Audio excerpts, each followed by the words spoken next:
A paz do Senhor, queridos irmãos, prezados líderes, professores de nossa querida Escola Bíblica Dominical. Um grande abraço ao pastor André Moreira, que é o coordenador desse grupo. Obrigado pelo convite, obrigado pela gentileza e pela honra de participar com os irmãos desse momento tão especial em que o Brasil atravessa dessa pandemia e nós estamos nos reinventando, né? Essas tecnologias nós estamos fazendo uso para manter a união, manter a comunhão e também aproveitar para a propagação e proclamação do Evangelho. Nós agradecemos também, quero aproveitar para registrar minha gratidão em participar da CPAD como comentarista das lições bíblicas da classe de adultos, e acredito que esse tema, a Igreja Eleita, do qual nós discutimos durante esse trimestre, ele vem num momento oportuno em que a Igreja passa por essa dificuldade de isolamento social. Bem, mas nosso tema aqui são questões teológicas acerca de Efésios, acerca desse tema, Igreja Eleita. Começamos lembrando aos irmãos que a Epístola aos Efésios, ela é considerada como a rainha das epístolas de Paulo, também chamada de a coroa das epístolas paulinas. E isso se dá pela grandiosidade da revelação que Paulo tem nessa epístola. Ou seja, Efésios sobrepuja as demais epístolas, por incrível que pareça, sobrepuja até Romanos, que é uma epístola essencialmente teológica e doutrinária. Mas Efésios suplanta. Suplanta porque ele fala da essência, né, do cristianismo, que é a igreja eleita.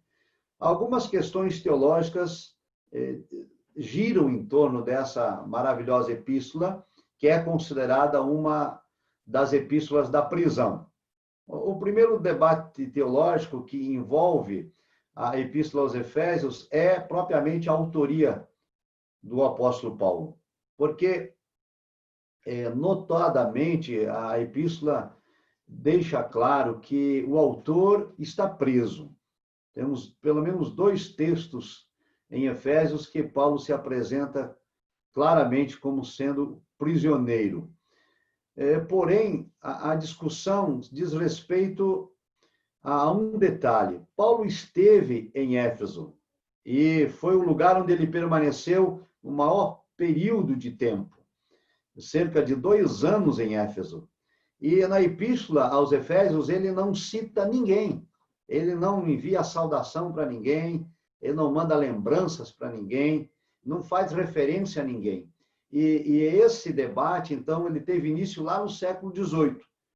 No século XVIII, um clérigo inglês chamado Evanson, ele discutiu essa questão. Como que Paulo é o autor dessa epístola aos Efésios, e onde ele esteve lá por um período de aproximadamente 2 anos, conhecia todos os irmãos, todos os líderes, e não faz referência a ninguém. E aí começou-se a discutir 2 coisas. Primeiro, que a carta poderia não ser, então, aos Efésios. Poderia ter sido uma carta escrita para outra localidade. E segundo, que a autoria poderia não ser de Paulo. Bem, a partir desse debate, dessa discussão, entendeu-se que a autoria é paulina. É Paulo quem escreve, porque não há outro líder no século I que estivera preso com autoridade para escrever a igreja. E a própria epístola, o escritor se apresenta como prisioneiro. E então começa o debate para saber quem seria o destinatário. E aí chegou-se à conclusão de que, de fato, a Epístola aos Efésios é uma carta circular, ou seja, uma carta que foi escrita para as igrejas da Ásia Menor, a começar por Éfeso, que era a metrópole daquela região. a cidade de Éfeso era uma cidade extremamente, fortemente econômica, tinha porto, havia cerca de 500 mil de habitantes, e as pessoas transitavam por Éfeso. Lá havia, por exemplo, o anfiteatro, extremamente conhecido, o templo da grande deusa Diana, o que fazia da cidade uma grande metrópole, e ela foi o centro do cristianismo ou da evangelização cristã ali na Ásia Menor. E a partir dali, então, essa carta passou a circular entre todos os demais integrantes daquela região, as demais igrejas. Bem, então, hoje é consenso. Essa discussão não se apresenta mais, a não ser nos bancos acadêmicos, nos estudantes de teologia, que precisam saber que essa controvérsia aconteceu na história do cristianismo, mas hoje ela é um caso encerrado. Né? Não há dúvidas de que a autoria de Efésios é paulina e que também a carta é circular, escrita às igrejas da Ásia Menor a partir de Éfeso. A questão da data dessa epístola também foi um motivo de controvérsia, depois de decidido que ela é paulina e que, de fato, é para os Efésios, a discussão se dá em relação à data em que ela foi escrita. Se Paulo é prisioneiro, então se pergunta em qual prisão ele escreve, porque os irmãos sabem que Paulo esteve preso várias vezes, mas existem duas prisões em que ele ficou por um maior período de tempo, a prisão em Cesareia e a prisão em Roma.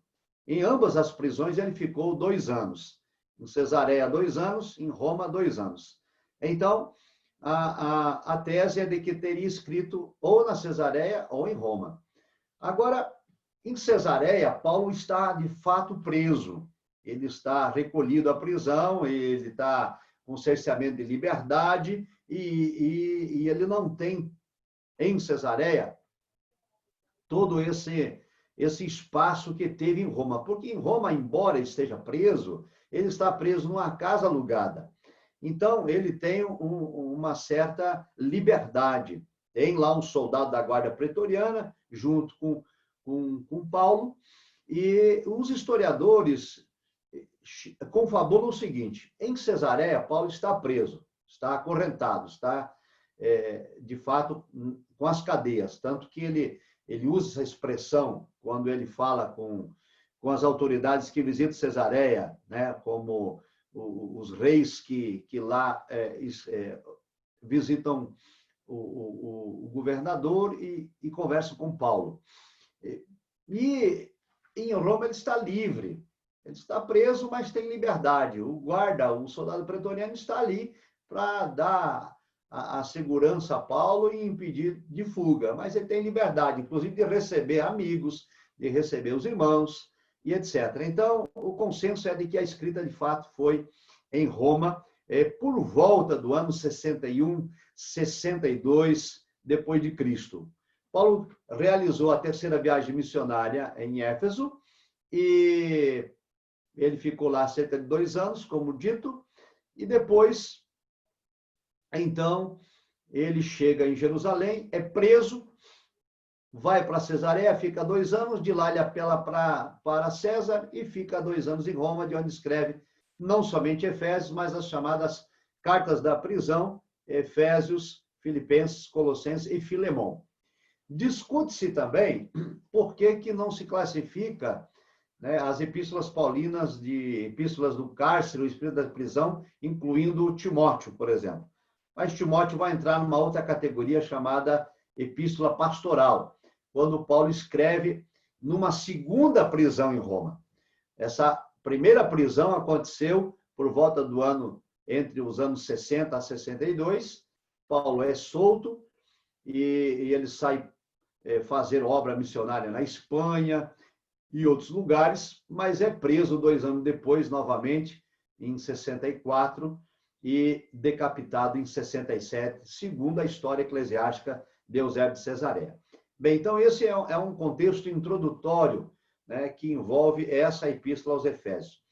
Mas os debates teológicos doutrinários são os de maior relevância. Eu acredito que o embate maior que nós temos é sobre a terminologia que Paulo usa das questões soteriológicas que envolvem a Epístola a Efésios, como, por exemplo, a questão da eleição. No capítulo de número 1, já na abertura, né, Paulo vai falar sobre isso, que nós fomos eleitos e predestinados. E aí, essas expressões paulinas da igreja eleita e predestinada vai trazer uma série de controvérsia teológica que perdura até os nossos dias, né? Dividindo os cristãos em tempos pós-modernos, basicamente em calvinistas e arminianos. E esse debate continua em nossos dias, e principalmente agora, em tempos de redes sociais, onde chegam até a haver discussões bem acaloradas acerca do tema. E é importante que a Igreja, a Assembleia de Deus, se posicione em relação a isso. E uma das propostas das lições desse trimestre foi apresentar à Igreja o posicionamento das Assembleias de Deus em relação a essa terminologia soteriológica, eleição e predestinação.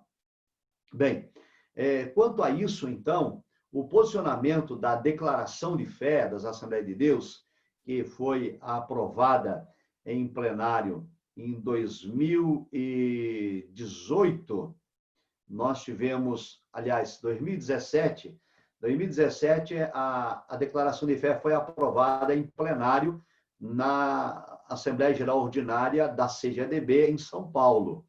Eu tive o privilégio de fazer parte da comissão que elaborou a declaração de fé. Eu fui o relator. Essa comissão foi presidida pelo pastor Ezequiel Soares. Eu fui o relator e cerca de 11 pastores integraram a comissão, entre eles pastor Lenay Cabral, pastor Elinaldo Renovato, pastor Alexandre Coelho e também o pastor Cláudio Honor de Andrade, dentre outros. Bem, a nossa declaração de fé, então, traz claramente, na questão soteriológica, a nossa posição arminiana. Embora a declaração de fé não diga que somos arminianos, e aqui eu quero fazer uma ressalva, é importante essa ressalva, o arminianismo, embora haja, claro, opiniões diferentes, mas o arminianismo não é um sistema teológico.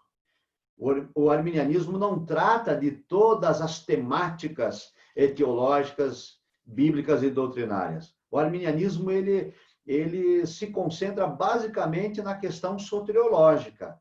Então, a Assembleia de Deus não é uma instituição que trabalha só soteriologia. Nós, sobretudo, somos pentecostais. Nós tratamos a questão pentecostal, ou seja, a contemporaneidade dos dons espirituais, o batismo com o Espírito Santo e o nosso slogan, que é o quadrilátero pregado pelos nossos pioneiros: Cristo salva, Cristo cura, Cristo batiza com o Espírito Santo e breve voltará. Veja, então, que são 4 posições. E o Cristo salva é o primeiro ponto, que é a questão soteriológica, mas tem o Cristo cura, tem o Cristo batiza com o Espírito Santo e Cristo breve voltará, que são questões, né, pneumatológicas, questões escatológicas. Então, não se pode dizer, como muitos dizem, a Assembleia de Deus é arminiana. Eu faço sempre uma ressalva: a Assembleia de Deus é arminiana na soteriologia. Porque Armínio, por exemplo, não era pentecostal, nem acreditava na contemporaneidade dos dons espirituais, não escreveu nada acerca disso. Claro, na verdade, ele não escreveu nada nem contra nem a favor, porque ele é um filho da época, ele é um filho do seu tempo. Na sua época, os dons espirituais não eram discutidos, eram considerados cessacionistas e acabou. Todo mundo era cessacionista. Calvino era, Lutero era, né, Zwinglio era, e Armínio também foi. Então, por isso que eu faço sempre essa ressalva. Quando você é arminiano, eu digo, na soteriologia eu sou, mas no resto não.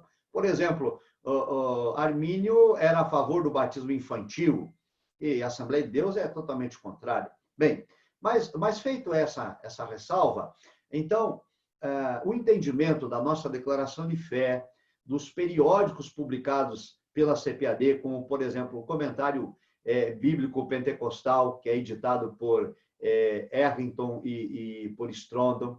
Nós temos o comentário Aplicação Pessoal, editado pela CPAD, que é tradução do Ribas. Nós temos a obra Matthew Henry, que é o comentário do Novo Testamento, também editado pela CPAD. Nós temos a Bíblia de Estudo Pentecostal, de Donald Stamps, que é o editor. Nós temos também, para citar, Stanley Orton, editor da Teologia Sistemática na Perspectiva Pentecostal. Apenas para citar algumas obras, né, da CPAD que tratam essa questão da eleição e predestinação como sendo o sinergismo.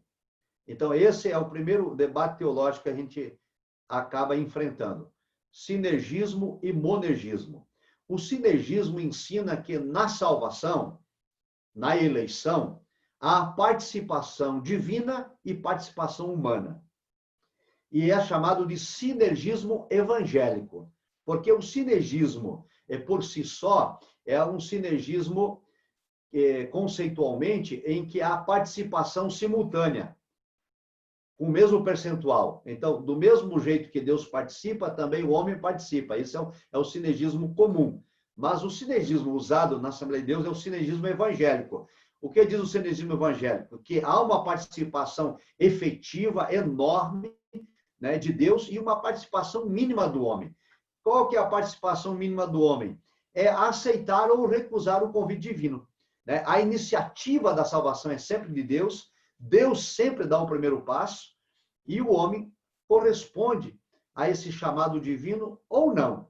Por isso é chamado de sinergismo. Agora é importante destacar que todos os pais da igreja, tá? Vou repetir, todos os pais da igreja, os pais latinos e os pais, tanto os ocidentais quanto os orientais, os gregos, etc., e romanos, todos eles eram sinergistas. Todos ensinavam isso, que a salvação era iniciativa divina e que o homem respondia ou negava o convite divino. Todo mundo ensinava isso. O problema foi que no quarto século apareceu Pelágio. E Pelágio vai ensinar que a iniciativa da salvação é do homem. O homem dá o primeiro passo.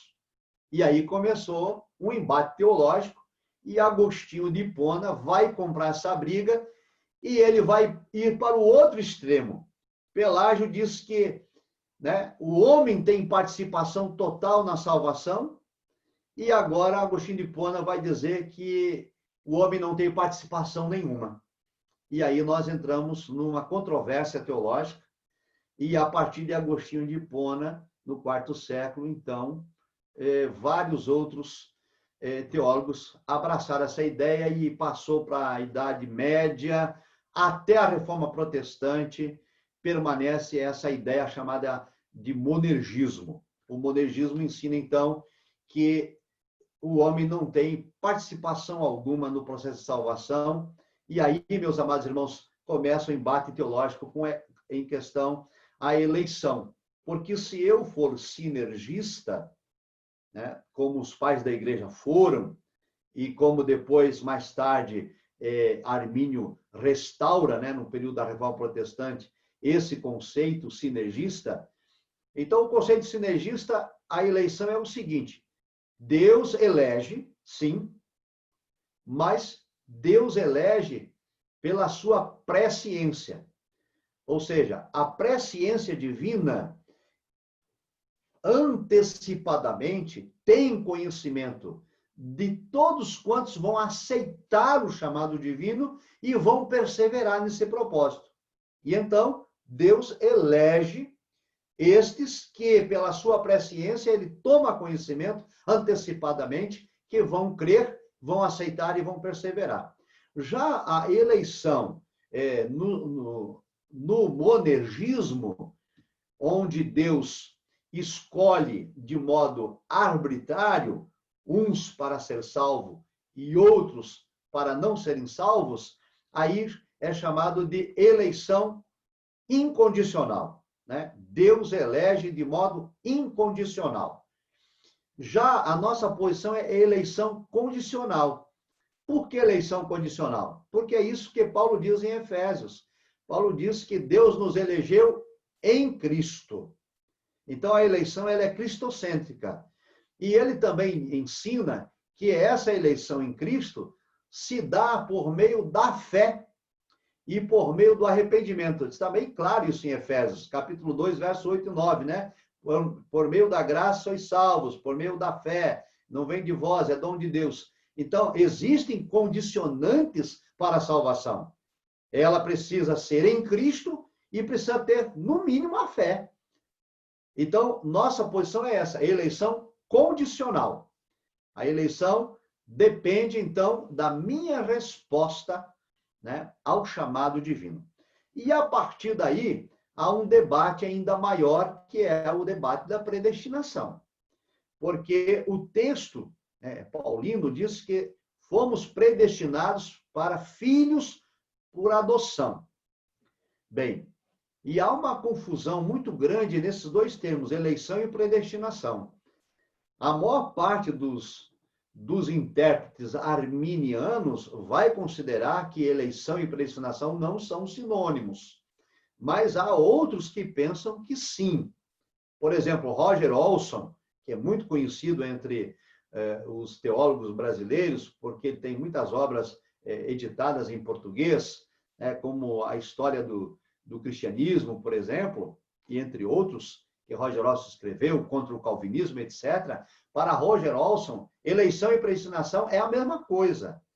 Mas, na nossa concepção arminiana e assembleana, embora eleição e predestinação estejam intrinsecamente ligadas e dependem uma da outra, elas não são a mesma coisa. Qual é a diferença que nós fazemos? A diferença que fazemos é o seguinte: todo aquele que for eleito será predestinado, porque não pode ser predestinado sem antes ser eleito. Então, veja só, a eleição é Deus escolhendo, né, ou elegendo aqueles que serão salvos. Mas como que Deus faz essa escolha? Por sua presciência. Ele vê antecipadamente, pela sua presciência, quem vai crer e quem vai perseverar. E a esses ele elege. E aos que ele elege, ele também predestina. Ou seja, predestina para ser filhos por adoção. E como filhos por adoção, há aos predestinados, então, uma série de privilégios, uma série de bênçãos, uma série de herança a receber. E é nesse aspecto, então, que nós estudamos predestinação, no sentido de que todo o predestinado, a predestinação, nesse sentido, então, não é para a salvação. A eleição é para a salvação. A predestinação não é para a salvação. Por isso que a nossa declaração de fé diz: a predestinação não é dupla. Não há predestinação para a salvação e predestinação para a condenação. No caso, eu vou fazer aqui uma retificação, para não ficar mal entendido. Não há predestinação para a condenação, mas predestinação para a salvação. Em que sentido? Todo eleito é salvo. E todo predestinado é salvo também. Então, qual é a predestinação para a salvação? É os privilégios que o salvo tem. O privilégio de vida eterna, privilégio do nome escrito no livro da vida, privilégio de ser selado com o Espírito Santo da promessa, privilégio de pertencer à Igreja de Cristo e assim por diante. E nós não cremos, então, em predestinação para a condenação, porque todas as vezes que o texto bíblico se refere à predestinação, se refere sempre a esse aspecto, sempre à salvação. Tá? Eu quero retificar a minha fala anterior, que eu me equivoquei, me confundi nos termos. Nós não cremos em predestinação para a condenação, mas predestinação para a salvação. É assim que a Assembleia de Deus crê. É assim que nós aprendemos com os nossos pioneiros, o Naving, Daniel Berg, e demais doutrinadores, Samuel Nistron, e tantos outros que depois vieram, pastor Colenda e tantos outros líderes que a Assembleia de Deus teve, que trabalharam essas questões teológicas. Bem, qual é o problema disso tudo? O problema disso tudo, meus irmãos, é que por muito tempo nós não tivemos uma teologia formal. A nossa teologia era informal. Nossa teologia era da escola bíblica dominical, a nossa teologia era da escola bíblica de obreiros, a nossa teologia era nos encontros de líderes, né, nos elades, a nossa teologia era nas Assembleias Gerais Ordinárias, e nós não tínhamos uma teologia formal. Então, não se tratava, não ficava se discutindo Armínio e Calvino, apenas se ensinava. Cremos assim, né? Deus nos elegeu por sua presciência e ele nos predestinou para a salvação e para filhos de adoção, e não entrava nesse debate teológico. Acontece que, quando a teologia começa a ter áreas de formalidade, muita gente na Assembleia de Deus já tinha ido estudar em institutos, né, teológicos reformados, onde o calvinismo é predominante e o monergismo é ensinado, e não o sinergismo. E lá a eleição ela é incondicional e não é condicional. E aí nós começamos a ter embates teológicos no meio da Assembleia de Deus, porque muitos seminaristas voltaram para as igrejas e até assumirem lideranças de igrejas contaminados com essa ideia calvinista. Então, para sair desse ponto e passar para outros, eu quero resumir aqui rapidamente. São 5 pontos, né, soteriológicos. A eleição, que na nossa concepção é uma eleição condicional, e aí tem a expiação de Cristo. Cristo morreu na cruz por quem? Veja, meus amados irmãos, que a partir do pressuposto teológico, se eu tomar a posição de ser um sinergista, eu preciso concordar com Armínio. Se eu tomar a posição monergista, eu preciso concordar com Calvino, porque isso é pressuposto teológico. Não se pode ser sinergista e calvinista. E não se pode ser monergista e arminiano. Então, veja só, se a eleição é condicional, depende da aceitação do homem ao convite feito por Deus, eu tenho que acreditar que a expiação é ilimitada. Ou seja, Cristo morreu por todos. Mas nem todos serão salvos. Mas ele morreu por todos. E quem nele crê será salvo. Essa expiação é a expiação ilimitada. Já quem é calvinista vai dizer que a expiação é limitada, que Cristo morreu só pelos eleitos, por conta do pressuposto teológico. E a posição, então, da Assembleia de Deus é essa. Nossa eleição é condicional, está condicionada a Cristo, condicionada à presciência, condicionada à fé, condicionada ao arrependimento. Embora a iniciativa seja de Deus e nunca do homem. A eleição, a expiação é ilimitada. Cristo morreu por todos, e não só pelos eleitos.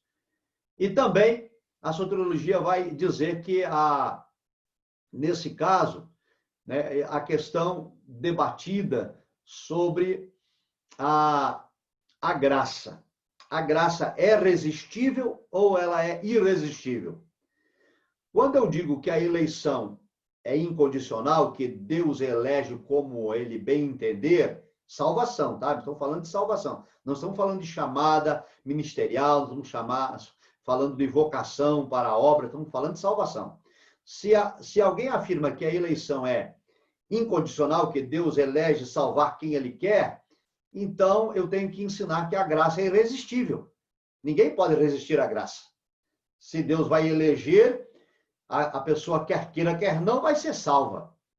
Se Deus vai condenar, quer queira, quer não, ela será perdida. Aí nós ensinamos, então, que a graça ela é resistível. É possível resistir à graça de Deus. É possível não atender. É possível recusar o convite divino. E a Bíblia está permeada dessa verdade. E aí entra o debate, então, da perseverança. Se alguém é salvo para sempre, ou é possível perder a salvação? Então, é um outro embate, um outro debate E todos esses debates estão em Efésios, quando Paulo trata da eleição e da predestinação. Nós cremos que a salvação pode ser perdida.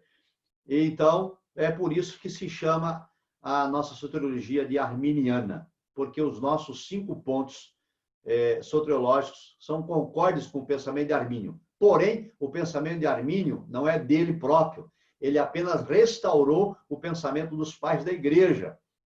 E os pais da igreja ensinavam aquilo que as epístolas paulinas já estavam circulando na igreja. Então, esse é um ponto teológico importantíssimo da Epístola aos Efésios, para se discutir. E eu acho que o outro ponto teológico que nós podemos aqui levantar, irmãos, na Epístola aos Efésios, é a questão do Espírito Santo. Os irmãos sabem que a doutrina do Espírito Santo ela vai se desenvolver, né, teologicamente lá para frente, né, já lá pelo 4º século, quando começam a discussões teológicas com um presbítero chamado Ário, e vai se estender, então, sobre a divindade de Jesus, a humanidade de Jesus, até que seja consolidada, então, a doutrina da Trindade, Deus Pai, Deus Filho, Deus Espírito Santo. E esse debate acontece por problemas de ordem de busca de poder. A história de Ário, só para lembrar os irmãos, é importante, eu acho, esse contexto histórico. Ário era um presbítero no Egito, em Alexandria, no Egito, e ele tinha estudado teologia em Antioquia da Síria. E naquela época, nos primeiros séculos da igreja, nós tínhamos 2 grandes escolas teológicas. Antioquia da Síria, que era uma escola teológica mais voltada para a interpretação literal dos textos bíblicos, e uma escola em Alexandria do Egito, que era uma escola voltada mais para a interpretação alegórica. E essas 2 escolas, elas estavam sempre em conflito entre si. E Ário estudou em Antioquia da Síria, numa escola, então, de interpretação literal. E ele, quando vai a Alexandria do Egito para exercer o ministério dele como presbítero, nesse meio tempo, o bispo da Alexandria faleceu. E a norma da igreja naquela época era de que os presbíteros deveriam candidatar-se ao cargo. E então, o Ário, ele se candidata e ele perde a eleição. E quando ele perde a eleição, o bispo eleito mandou Ário lá para os Cafundós, uma cidadezinha chamada Balco, no final do Egito, lá no fim do mundo. Quando eu leio essa história, eu fico pensando o que acontece hoje no século XXI, né? Às vezes, quando um líder tem também uma pedrinha no sapato, ele joga lá naquela congregação, lá no Cafundó do Judas. Essa história não é de hoje, ela é antiga. E aí o Ário, então, ele se sentiu ofendido, porque ele foi colocado de escanteio, e quando ele vem numa reunião em Alexandria do Egito, em que o bispo ministra sobre a divindade de Jesus, Ário faz oposição. Ele diz, não, Cristo não é Deus. E aí começa o debate teológico chamado de arianismo, por conta de Ário. E esse debate vai se estender por longos anos, por cerca de 400 anos na história da igreja, e a igreja, né, os irmãos podem olhar nos anais da história, por incrível que pareça, ora a igreja vai se posicionar de um jeito, ora a igreja vai se posicionar de outro jeito. Isso estou falando no Oriente. A igreja do Ocidente nunca entrou nesse debate. A igreja do Ocidente, Cristo é Deus, sempre foi Deus e ponto final. Mas no Oriente eles se degladiaram sobre isso, né, sobre se Cristo era Deus ou não era Deus. De modo que, em 325, o Concílio de Nicéia, convocado pelo imperador, teve essa proposta, definir se Cristo era Deus ou não era. porque a briga era tão grande que eles estavam invadindo uns as igrejas dos outros e ateando fogo nas igrejas. Literalmente, não só fogo do debate. Incendiava as igrejas a fogo, né? E houve assassinato, homicídio, e exclusão, e excomunhão, e exílio, e um monte de confusão. E aí, esse debate, mais tarde, veio também à tona sobre a divindade do Espírito Santo. O Espírito Santo era Deus ou não era. Até que se consolidou tudo, né, com a doutrina da Santíssima Trindade. O Pai é Deus, o Filho é Deus, o Espírito Santo é Deus. E esse é só um contexto histórico. Mas na Epístola de Efésios, nas cartas paulinas, o Espírito Santo é Deus, e a igreja primitiva nunca questionou isso, nem os pais da igreja. E aqui em Efésios, então, há um detalhe importante, porque em Efésios, o plano da salvação, ele é idealizado pelo Pai. Deus, o Pai, idealiza, o projeto é dele, o plano é dele, né? Paulo vai dizer, ele nos elegeu desde a fundação do mundo, ou antes da fundação do mundo. Então, o plano da eleição ou da salvação é um plano de Deus, o Pai. Nesse plano, Deus, o Filho, executa, Cristo vem e executa esse plano, né? Vai à cruz. E o Espírito Santo, Deus, o Espírito Santo, é quem confirma essa obra. Por isso, Paulo vai escrever em Efésios capítulo 1, dizendo que aqueles que creram, né, e que receberam a Cristo, e que agora são eleitos, eles são selados com o Espírito Santo da promessa. E o selo do Espírito Santo da promessa, então, é a confirmação da eleição. Que, como os irmãos sabem, o Espírito Santo é o penhor, né? Ou a garantia da salvação. Significa dizer que, enquanto o Espírito Santo habitar em nós, nós somos salvos. Essa é a garantia que temos da salvação. E essa garantia não pode ser considerada como perseverança de salvação.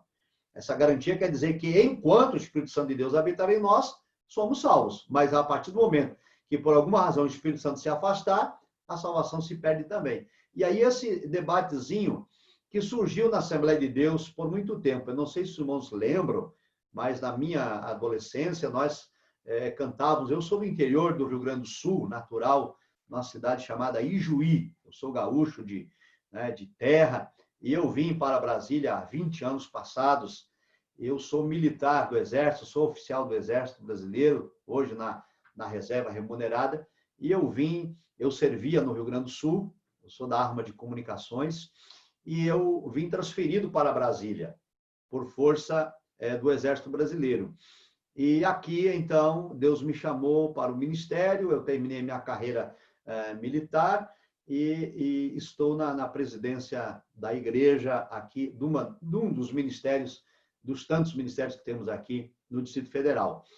E, então, eu lembro que na minha adolescência, lá no Rio Grande do Sul, havia um corinho que se cantava sobre o batismo do Espírito Santo. Aí, eu não sei se os irmãos recordam, se os irmãos cantaram também, que dizia assim, foi numa segunda que ele me tocou. E aí, levantava a igreja, ficava em pé quem tinha sido batizado com o Espírito Santo na segunda. Foi numa terça, aí levantava quem tinha sido na terça, e assim ia até o domingo, de segunda a domingo, né? Então, se passava a falsa ideia, né, de que o selo do Espírito Santo era o batismo com o Espírito Santo. E em Efésios, isso fica muito claro que não. O batismo com o Espírito Santo é uma experiência posterior ao selo. Pode ser uma experiência simultânea, como aconteceu na casa de Cornélio, né? Mas, via de regra, todos os demais exemplos do batismo com o Espírito Santo, eles são posteriores à salvação. Então, o selo do Espírito Santo acontece no momento da conversão. No exato momento em que alguém aceita ou recebe a Cristo como Senhor e Salvador de sua vida, o Espírito Santo passa a habitar nele e ele é selado. Ele passa a ser propriedade particular, propriedade exclusiva de Cristo. Este é o selo do Espírito Santo. E depois tem a experiência, né, do revestimento de poder, o batismo com o Espírito Santo, que é uma doutrina pentecostal que por muito tempo foi confundida nas Assembleias de Deus. E ainda hoje, me parece, pelo menos de algumas informações que eu tenho, que alguns lugares essa ideia ainda é difundida. Bem, então, nós estamos ainda no capítulo 1, né? Tentando trazer os debates teológicos do capítulo 1 de Efésios. Eleição e predestinação, que estão presentes no capítulo 1 de modo muito claro, e a questão da pessoa do Espírito Santo, a terceira pessoa da Trindade, como selo e garantia de nossa salvação. Bem, são 20 horas e 44 minutos, eu posso falar o que mais? Uns 15 minutos? O nosso coordenador aí, ok? E aí, vamos então ver alguns detalhes do capítulo 2 da Epístola aos Efésios. No capítulo 2, na lição, inclusive, nós tratamos sobre a sublimidade das bênçãos espirituais. A partir do capítulo 2, Paulo vai tratar a questão do mistério revelado, do mistério oculto. E aí, debates teológicos surgiram também em relação a esse mistério oculto, por algumas razões. Esse mistério esteve oculto em que sentido no Antigo Testamento? É uma pergunta teológica. Será que ninguém nunca soube da igreja no Antigo Testamento? Ora, no capítulo 1, Paulo disse que a igreja foi eleita antes da fundação do mundo. E agora ele diz que esse mistério esteve oculto. Isso começa nessa ali, no capítulo 2 em diante, né? Não é só no capítulo 2 que Paulo trata disso. Mas eu gostaria de ficar nesse tema, então, o mistério oculto. Será que ninguém soube mesmo? Que sentido Paulo fala sobre isso? É uma discussão que os teólogos levantaram. E aí Paulo vai dizer que esse mistério esteve oculto e que agora foi revelado aos profetas e aos apóstolos.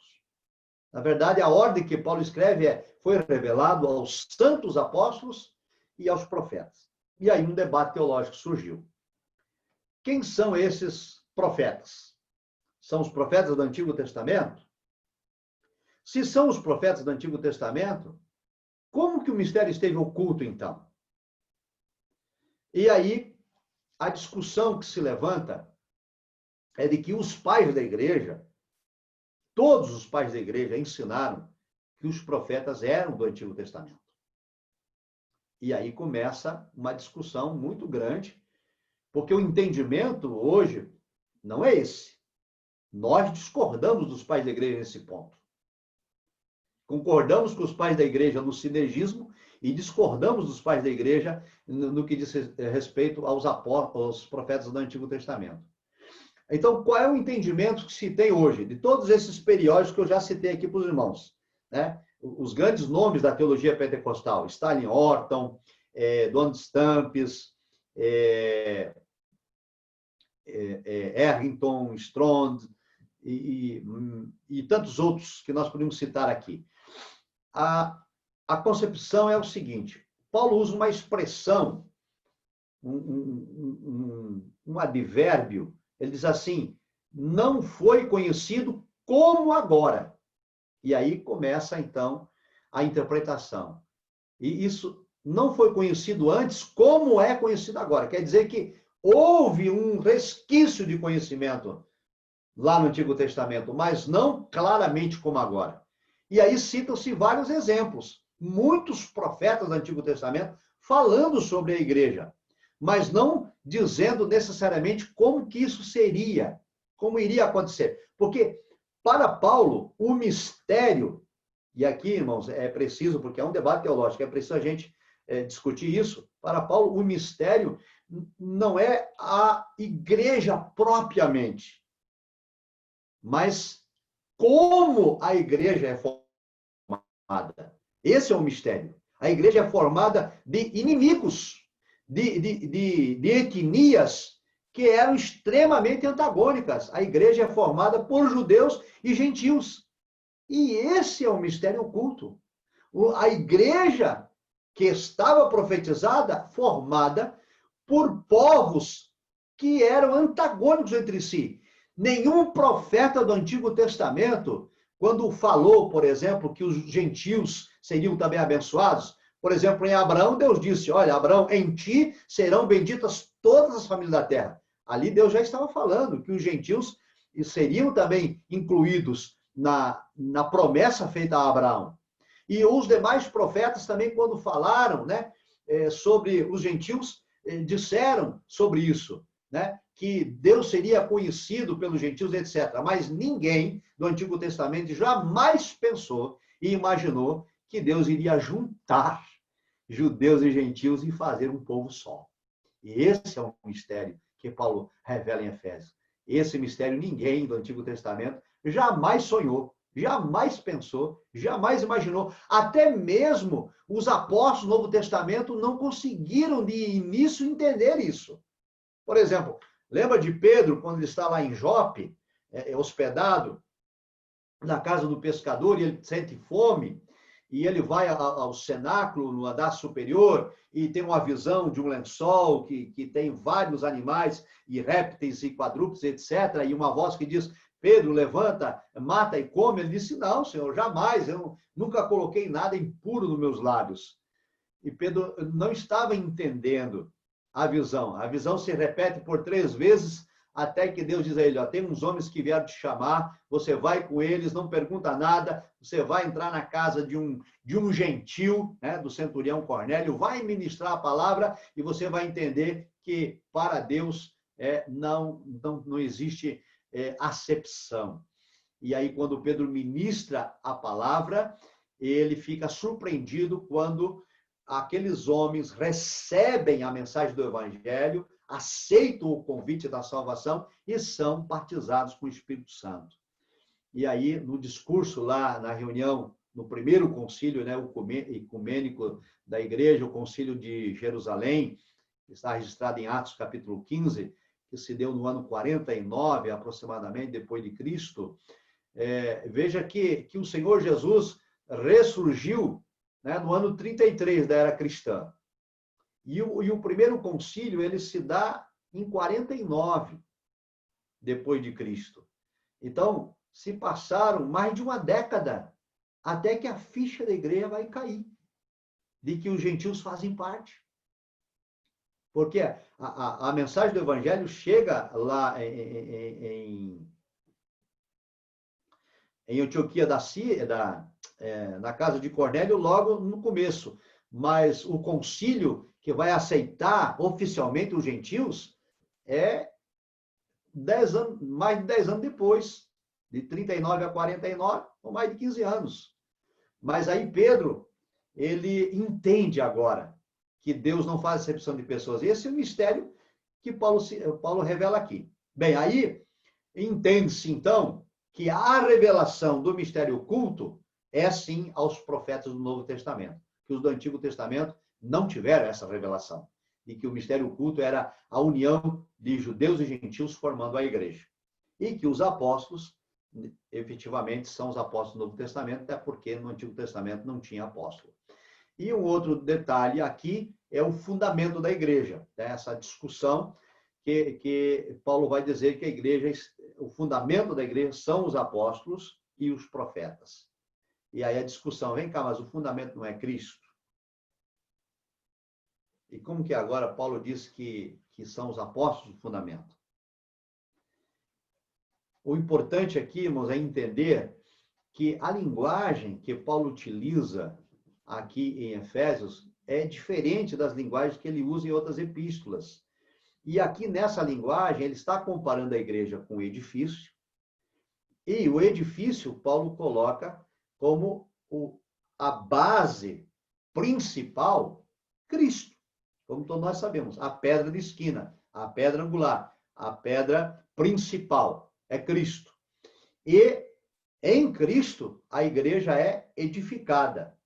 E o sentido, então, dos apóstolos serem os fundamentos é no sentido de que eles estão construindo sobre a pedra principal.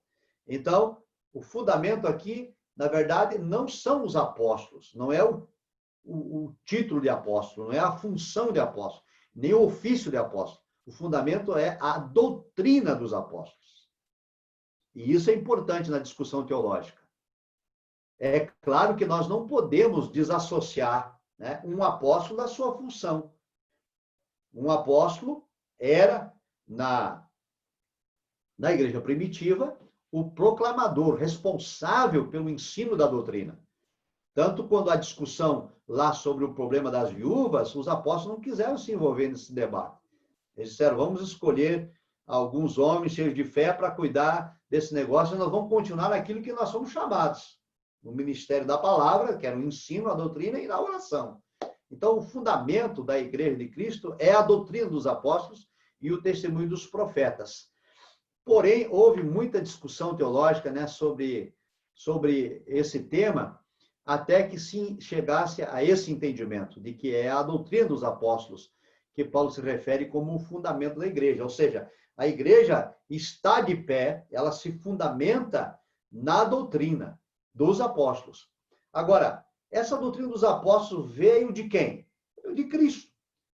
Eles aprenderam de Cristo e ensinam agora à igreja essa doutrina que é a que fundamenta a igreja. Há tantos outros temas teológicos que nós poderíamos discutir aqui com os irmãos, mas como o nosso companheiro pastor André já aqui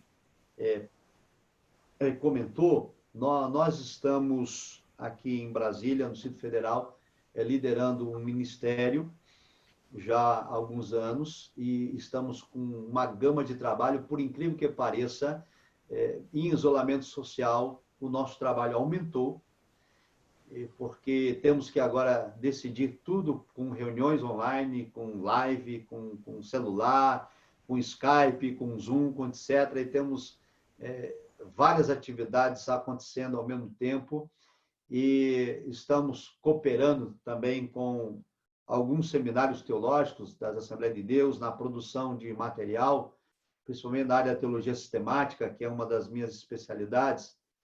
A minha especialidade é na área do Novo Testamento e teologia sistemática. Então, estou produzindo alguns materiais, isso tem me tomado muito tempo, e também produzindo alguns artigos para a revista Obreiro Aprovado. A revista Obreiro Aprovado ela vai sair agora com algumas temáticas de teologia sistemática, e eu estou contribuindo, sou um dos que contribui. Então, são artigos de 18 mil caracteres, artigos científicos, né, acadêmicos, e isso tem tomado bastante tempo. Então, quando não estou escrevendo, estou atendendo a igreja ou participando de lives como essa, tanto que eu posterguei com o pastor André para o último dia aqui, né? Hoje e amanhã, finalzinho de junho, para eu poder dar conta das outras atividades que eu estava desenvolvendo. Graças a Deus está tudo em ordem, né? Os prazos foram todos cumpridos e agora, amanhã, eu ainda vou ter um pouquinho de alívio, mas na quarta-feira já inicio a produção de um outro artigo. Eu vou prefaciar